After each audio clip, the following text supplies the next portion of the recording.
what I figured I would do is share a little bit about my story and the acceptance ladder, which is a tool that I have found to be really helpful in the journey of living with a bipolar condition.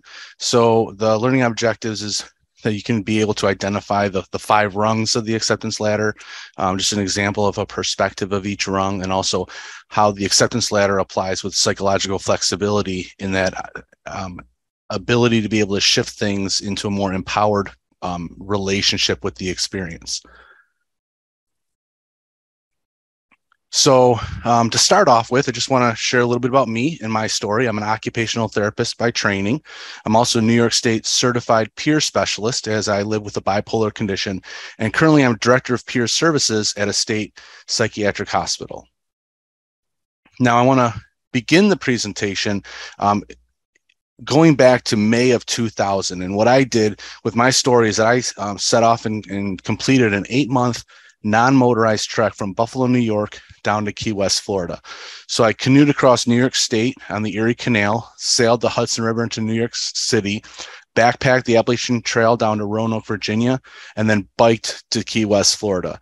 I traveled over 2,000 miles, presented to over 1,000 youth, volunteered over 230 hours of community service. And all along the way, this was part of a multidisciplinary master's degree through Buffalo State College. And I was studying to be an earth science teacher. And so what I did is I studied the geology along the way and promoted volunteerism and the positive actions of youth and young adults. So the whole idea, my goal was to be able to bring this adventure into the classroom when I'm teaching earth science and the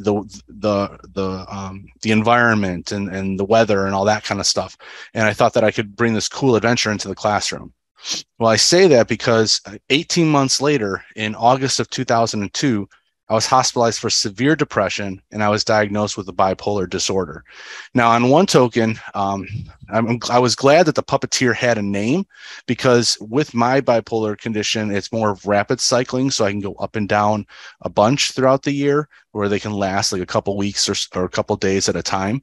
So on one token, knowing that there was this thing that was influencing me that could be addressed was beneficial. On the other token, what I found for myself is when I had that label of having a mental illness, just some embarrassment, some shame, guilt around having a label, all that kind of stuff was going on. And the other part is my life became unmanageable, which is why I had to go into the hospital. The depression was really kicking my butt. As I started the presentation, I had built my master's degree. So when I was having this difficulty, I didn't think that I was a problem that I could get out of, but the depression got so severe that I couldn't manage my life. And what I found was that experience of having your life be unmanageable because of a state that you're in, I found that experience traumatic. And so that's something that I've been carrying with me as I've been doing my journey, is just that experience with trauma and going through that. So when I was initially diagnosed with a bipolar condition, and the treatment was counseling and medication, there was a little bit of education on what having a bipolar condition meant, but mostly I had to do that myself. And the focus was predominantly on symptom management. How do I manage the ups and downs and minimize them? I did things like a mood journal, but I was never really given skills like around psychological flexibilities, like cognitive behavioral therapy, dialectical behavioral therapy, or acceptance commitment therapy. That was not in my initial treatment. As I mentioned, it was more about talking about my feelings and focusing on symptom management, that kind of thing. So then, as I was going on, I actually joined a vocational rehab program, because what I found was that I couldn't do teaching, because I was new in my condition. The ups and downs were a little bit too rapid, and I didn't know how to be able to manage large groups of people and lots of assignments and things like you would have to do as a high school teacher, and managing 30 people, 6 classes throughout the day, and how to manage all that when my internal states are fluctuating. So I really wasn't able to go in that direction. But I joined vocational and educational support for individuals with disabilities. It's vested, and as I mentioned before, it's a vocational rehab program. And what that did is that helped me take a look at what are my needs with managing, the bipolar condition, and also what are some of my strengths and interests. for me is teaching and helping people do what's important to them.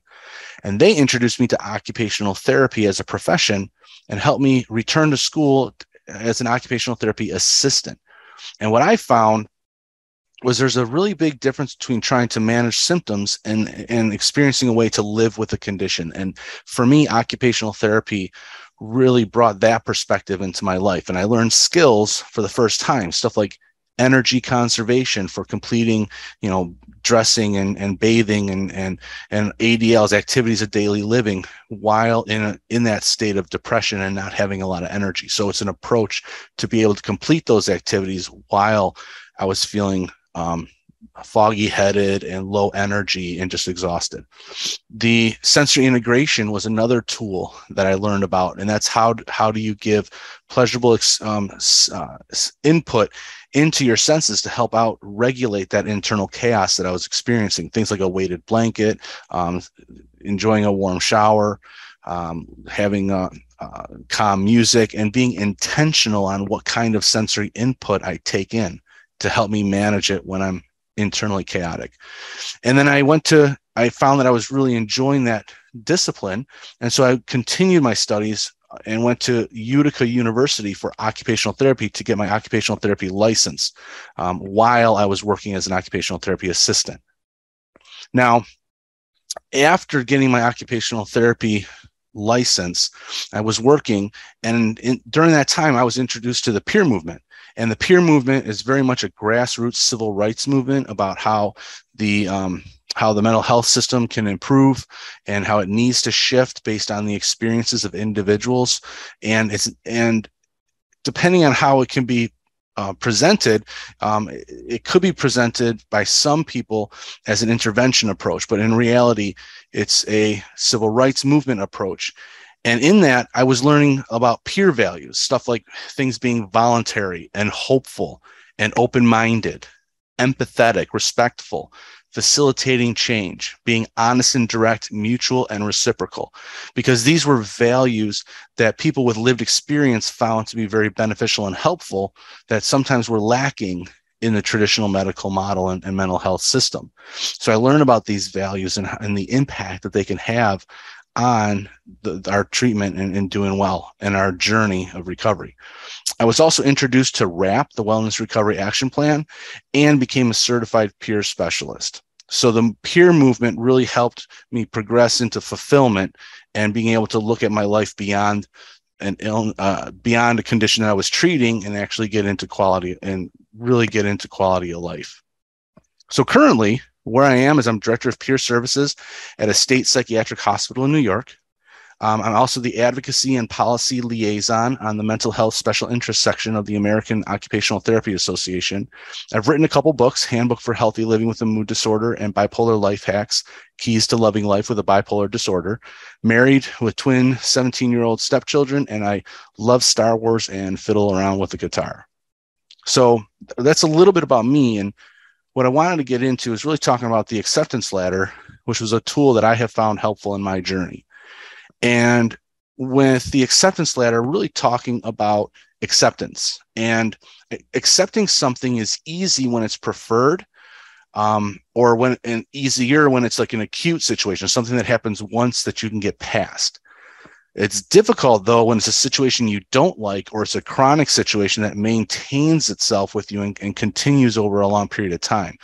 And I have found accepting my bipolar condition, accepting the symptoms, accepting this journey, it's not a one and done thing. It's not like I've done it. It's not like I've accepted it and moved on. It's having something with a V versus being something that I had with a D. And those are two different things. And so that level of acceptance I have found to be a very fluid thing. And so the acceptance ladder is a tool to help shift my relationship with these experiences into a more empowered state. It doesn't necessarily soften the symptoms. It doesn't necessarily make the symptoms go away. But what it does do is help me shift my relationship with the symptoms into a more empowered state so I can work with them. And there's 5 rungs to the acceptance ladder. The bottom rung is curse. The next rung up is difficult. Third rung is it is what it is. Fourth rung is teacher. And finally, gift. And I'll go ahead and explain what each of these rungs mean. So curse is when I'm feeling hopeless or the universe is against me. I'm feeling like there's nothing I can do. And this is really when I was hospitalized for severe depression, I was in curse mode because I had tried everything I could possibly do to work myself through my challenging situation and nothing worked. I could not pull myself out of it by myself. I needed medication. I needed help. So I was really feeling hopeless when I was going to the hospital and in that state. So as I mentioned before, I started to learn a couple tools, and I went from being cursed mode to being in difficult mode. And that's when I judged having the bipolar condition as bad. It's the experience was bad, that I felt like I should not have it. Managing it was work. It felt like a part-time job, just keeping track of my moods and where I was at with things. And it was really, really hard. I didn't like it. I didn't want it. It was work, like that kind of thing. So I wasn't in curse mode. I wasn't hopeless, but it definitely was not fun and in a place that I felt like I should not be there and did not want to be. The next rung up is it is what it is. And that's when I set down the judgment of it, and it's just the situation. Now, that situation could be comfortable or uncomfortable, but it's no longer good or bad, right or wrong, fair or unfair. And this is also what I would consider is that state of mindfulness, when you're just being present to the situation that you're in without that judgment. The next rung up is teacher. So then after that, I'm starting to look at, what is this experience teaching me? Or what skill do I need to learn to address this experience? Or what tool do I need to work with this experience? So the teacher mode is when I'm starting to learn something and when I'm starting to develop skills and when maybe I'm starting to get something out of this experience that I could use.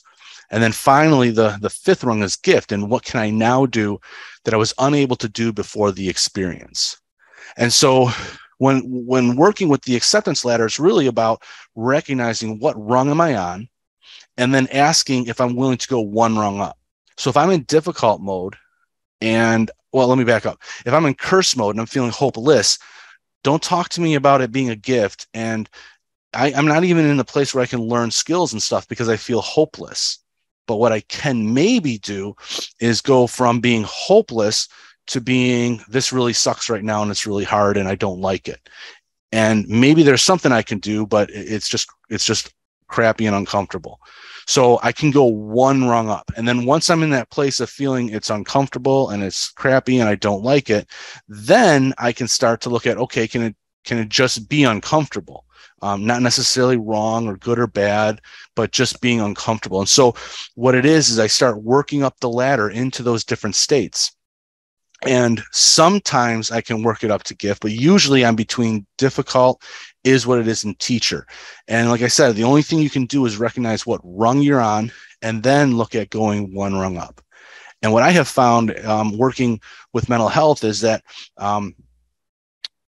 people talk and interact differently when they're in those different states. And so if I can recognize by the way someone's talking and kind of get a sense on what rung I think they're on, and then talk to them in that rung and offer them opportunities just to go one rung up, it tends to meet people where they're at a little bit more and helps out with the process of learning skills and developing that psychological flexibility that I talked about earlier. So it helps empower someone just to go one rung up and make their life a little bit better. So when I talk to and I mentioned about acceptance ladder and psychological flexibility, I really like how in the essential guide to the ACT matrix, Dr. Polk talks about having where psychological flexibility is having the ability to choose to do what works in order to move towards who or what's important, even in the presence of obstacles. And what I believe that with the acceptance ladder, how that fits into that is it embraces the current state that we're in, but then it also provides that structure to move into a more empowered relationship with the experience, a little bit more empowered state, and how to work with that situation a little better. And so for me, I found that it allows me to acknowledge the discomfort that I'm in and gives me the opportunity to just look at one rung up and do it incrementally so that I can move into a more empowered state.